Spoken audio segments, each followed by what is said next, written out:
Some of you may or may not know that I do enjoy the occasional adult beverage from time to time, and some of you may or may not know that I like to do my own home brewing. And the nice thing about being part of the kettlebell community is all of us can come together for a common goal. In this case, the common goal is making booze. Some of the kettlebell club have provided some apples that I crushed and pressed into some juice, and I fermented that juice. Let me show you that. And so now, today is the day where we do some bottling. So I'm getting all of the bottles prepped. So I'm washing bottles, I'm rinsing bottles, I'm sanitizing bottles.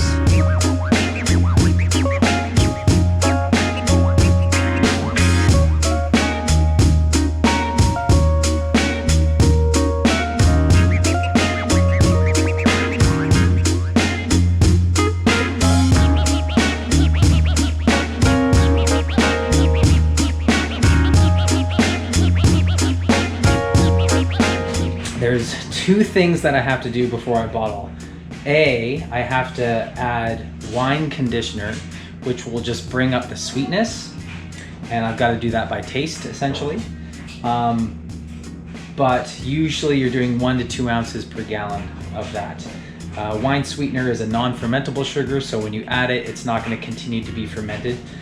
And that's important because I'm bottling these, and I do want these to be sparkling ciders, which means that I also need to add priming solution, which is just going to be a solution, which is right back there, of dissolved table sugar that the residual yeast will ferment in the bottles, and because they're under pressure, because they're sealed, that'll create carbonation.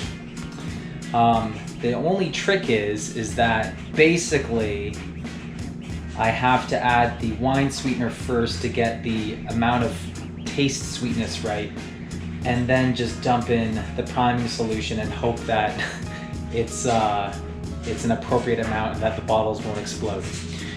So that's always the fun part about bottling. I do have a keg, so I could keg it, but since I'm distributing these out to the other members, we're doing it in bottles. So I think normally you're not typically adding wine sweetener and priming solution when you're bottling. You would add wine sweetener and then keg your cider, so you don't have to worry about priming solution. But we're gonna do both, so it's gonna be interesting. And hopefully I have enough bottles. I think I do. Okay, let's do this.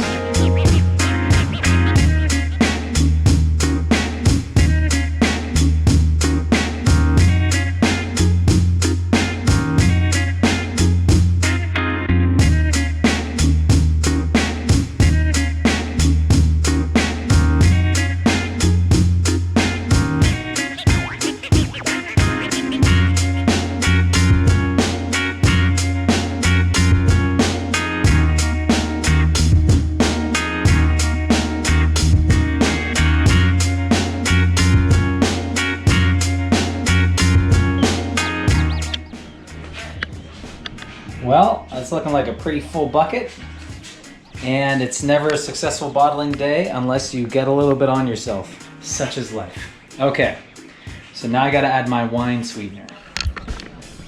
That's this stuff. What I will do is do a preliminary test here.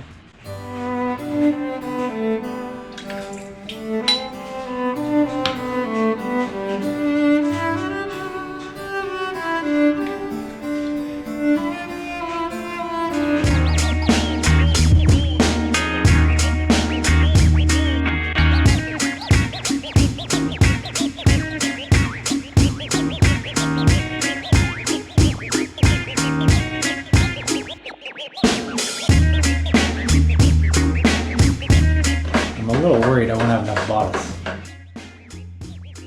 I also think I need to add a bit more priming solution because this looks like more liquid than I anticipated. We are ready to bottle. Empty box. Got some bottles ready. Siphons hooked up. So basically just gotta do a few pumps. It's gonna start going into there. This guy's got a little stopper on it, so when that gets pushed up and that lets the fluid flow.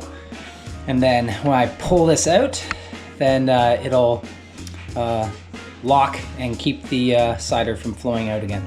So I can just go easily from one bottle right to the next.